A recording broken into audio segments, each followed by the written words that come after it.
বরং আশা করতে পারি আমি গুনাহগারের দ্বারা কিছু মানুষ এদেশের সম্পদ। ও আজকে জানুয়ারির কত 16, 31শে ডিসেম্বর আসরের নামাজের ঠিক আগ মুহূর্তে আমার মোবাইলে কল বাজলো, রিসিভ করে কানে লাগাইলাম। সালামু আলাইকুম। ওয়া আলাইকুম আসসালাম। কে বলছেন ভাইজান? বলে হুজুর আমি এক যুবক। কোথা থেকে বলছেন? বলে ঢাকার মিরপুর ক্যান্টনমেন্ট থেকে। বললাম কি করেন? আর্মির চাকরি করি। মিথ্যা যদি বলি ঘুমের করে বোবা হয়ে যাব। আমি আর্মির চাকরি করি হুজুর। কি ব্যাপার? বলে হুজুর আমি আপনাকে মহব্বত করি, আপনার বয়ান শুনে শুনে আমি দাড়িটা লম্বা করে ফেলেছি। এখন আর্মির চাকরির মধ্যে বড় চাপ, বড় চাপ, বড় চাপ। অর্ডার দেওয়া হয় বারবার আমার দাড়ি কাটার জন্য। আমি মাসআলা জানতে চাই আপনার থেকে কি করব। তবে হুজুর আপনি মাসআলা বলার আগে আমি একটা ফাইনাল অ্যান্সার আমগো অফিসারদের দিয়ে দিছি। আর বলছি ও স্যার যদি সহ্য করতে না পারেন আমার চাকরিটা কাইটা দেন, কাইটা দেন। তারপর রাসূলের দাড়ি কাটা যাবে না, কাটা যাবে না। কিসের মুসলমান হয়েছে রে মুমিন? এই সন্তান তো কোনদিন সরকারের সম্পদ চুরি করবে না, চুরি করবে না। যারা তাবলীগের সোয়া পাইয়া মাথায় পাগড়ি উঠাইছে, দাড়িটারে লম্বা করছে, এরকম র্যাব আর্মি বিচারপতি উকিল ব্যারিস্টার অভাব নাই। এরা কখনো সরকারের সম্পদ চুরি করবে না।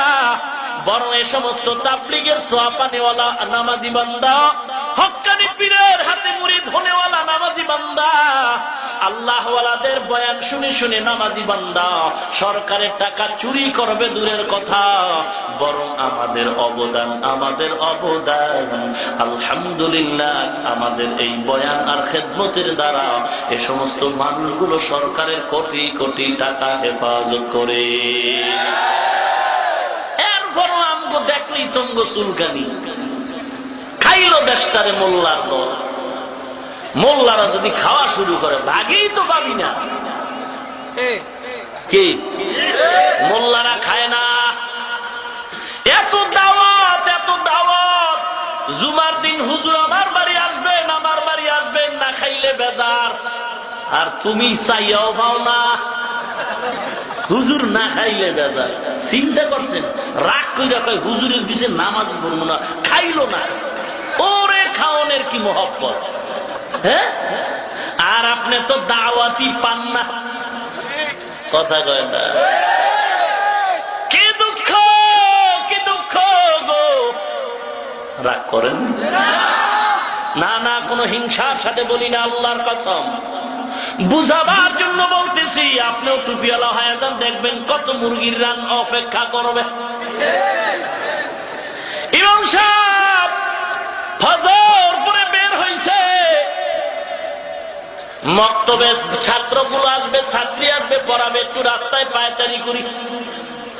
ঘুরতে ঘুরতে হোটেলের সামনে ঘুরে পেটের মধ্যে বড় ক্ষুধা, খানা না। হোটেলওয়ালা রুটি ভাজতেছে, গরম গরম রুটি। পকেটে হাত দিয়া দেখে বাম পকেট খালি, ডান পকেট খালি, কিন্তু পেটে তো ঠান্ডা বলতেছে। একটা রুটি যদি পাইতাম আর 2 চিমটি যদি ভাজি পাইতাম, পেটটা ঠান্ডা হয়ে যায়। বাচ্চাগুলোরে কেমনে চিল্লায় পড়াবো, বড় কষ্টের ব্যাপার। মুসলমান নবীর উম্মাত, 1 ঘন্টা তোমার বাচ্চাটারে টিউশনি করায়, ইংরেজি পড়ায়, অঙ্ক পড়ায়, তুমি 1000 টাকা দাও। আর একজন ইমাম সাহেব মসজিদের মধ্যে মুয়াজ্জিন সাহেব 2 ঘন্টা পর্যন্ত ব্ল্যাকবোর্ডে আলিফ বাতা দিয়ে চিল্লাইতেছে। 50 টাকা দিতেও চাও না, রাজি যদি হও 11.5 মাস বাকি। কিসের তোমার ইমান? কই তোমার কোরআনের মহব্বত? ইমাম সাহেব আর পেটের জ্বালা যন্ত্রণা সহ্য করতে না পেরে হোটেলে ঢুকে বলে, ভাইজান একটা রুটি দাও। তেল ছাড়া নাকি তেলওয়ালা? কয় কথা কম, আগে দে।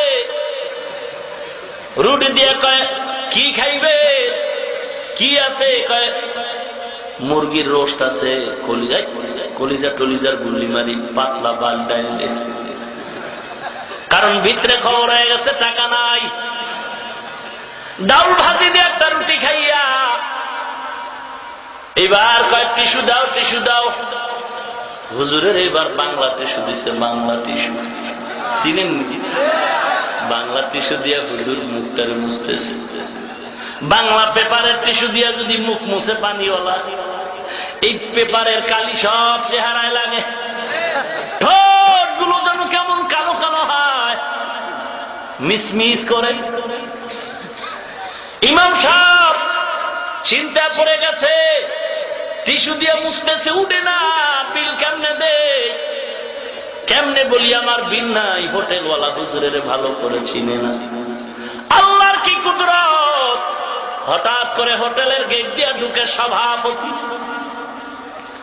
হুজুরের দেখা সালাম আলাইকুম, কম টম বুঝি না, বেশি খাও। হুজুর খাইছেন নি? এই চিনো না? কি খাইছে? কয় রুটি আর ভাজি। কান কোন ফাড়া এলাম তাড়াতাড়ি, তুন্দুল রুটি মার, পেট বইরা খাওয়া। হুজুরে কষ্ট দিস না, বরদোয়া নিস না, তাড়াতাড়ি তুন্দুল রুটি দে, নান রুটি দে। আর কি আছে? কলিজা। কয় দে, দামি কলিজা দে, পরাটা দে। এবার হুজুর কয় তেল ছাড়া দিবি।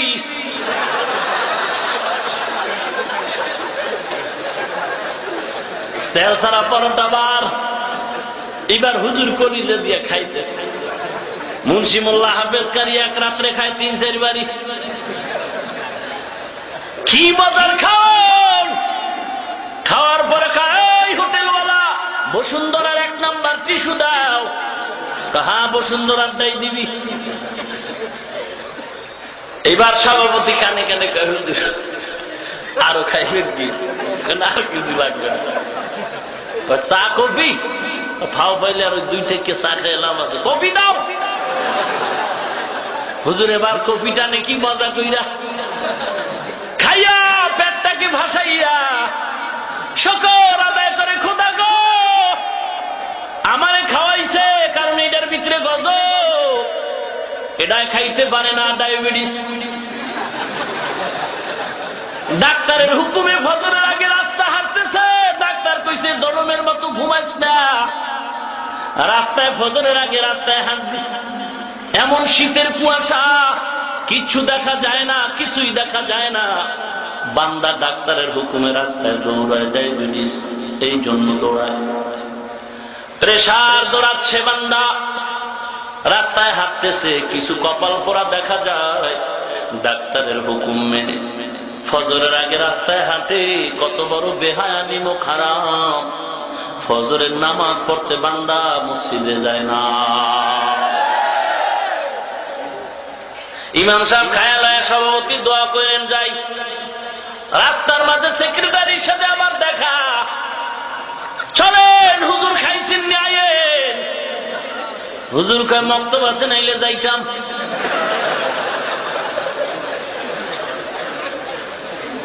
কাল খাউন জানিয়ে কাল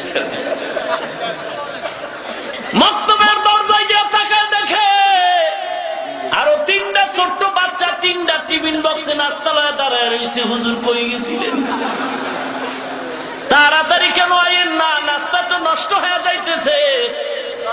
তাড়াতাড়ি খান, শীতের পিঠা রসের নাস্তা, কি মজার। হুজুর কিছু খাইছে, আর কিছু খাইতে পারে নাই, এটার ফালায় দিচ্ছে। কে খাওয়া? জোরে বলেন। ওয়াতারযুকু মান তাশাউ বিগাইরি হিসাব।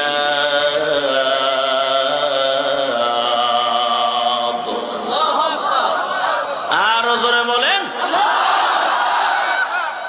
ভাইরা আমার, আল্লাহর নবীর আদর্শের কত দাম, কত দাম, কত দাম। আমিও তো 2 হাত 2 পাওয়ালা একটা মানুষ, লতিফ তো 2 পাও 2 হাতওয়ালা মানুষ। তারে সবাই জুতা দেওয়ার জন্য দৌড়াইতেছে,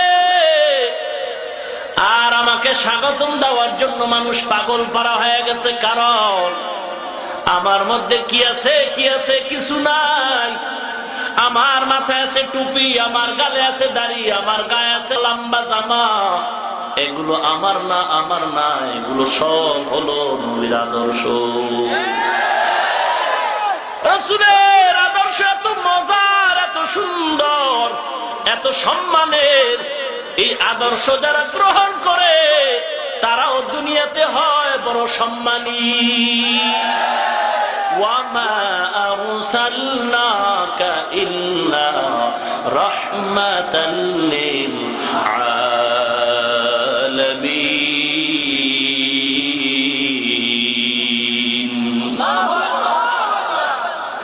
আল্লাহ নবীকে আল্লাহ রাহমাতুল লিল আলামিন করে পাঠাইছেন। আমার নবীর মর্যাদা আলামিনের জন্য, আমার নবী রহমত। খেয়াল করেন ভালো করে, আলামিনের জন্য আমার নবী রহমত, আমার নবী রহমত। আলামিনের জন্য আল্লাহ হলেন রব। আলহামদুলিল্লাহি রাব্বিল আলামিন। আল্লাহ হলেন আলামিনের জন্য রব, আমার নবী হলেন আলামিনের জন্য রহমত। এবার সামনে আগাই। আলামিন বলতে কি বুঝানো হয়? গোটা জগৎ, পৃথিবী? না না না না। আলামিনের একটু সংক্ষিপ্ত ব্যাখ্যা সামনে আগাই। এই জমিনটা মাটির জমিন। বিজ্ঞানরা বলে তার নাম পৃথিবী। আসলে এটা কোন সময় মাটি ছিল না, ছিল এক সময় পানি আর পানি, পানি আর পানি, পানি আর পানি। আল্লাহ কুদরতের নজর